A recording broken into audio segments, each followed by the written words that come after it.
Home decor has come a long way in this DIY world, so why not up the bar on the maker's game and create a one-of-a-kind candelabra? Let's get started.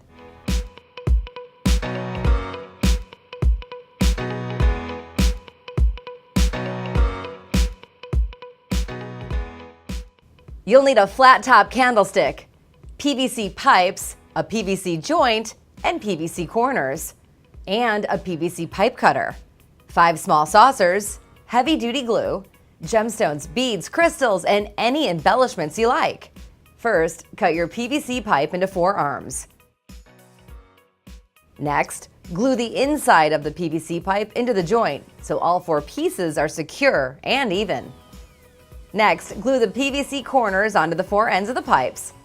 Now, paint the PVC pipes whatever color you want. I'm using white with a glitter accent. Glue the PVC arm piece on top of the candle base. Now, glue all the saucers on top of the PVC ends and one in the center. After it dries, add your gems and jewels and other embellishments. Place the candles on each one of the saucers. And don't forget to put the big one in the middle. I'm using battery-operated candles for safety. And there you have it, an easy yet elegant candelabra. So channel your inner Liberace, Lady Gaga, and Luciano, and let your DIY candelabra hit the highest notes.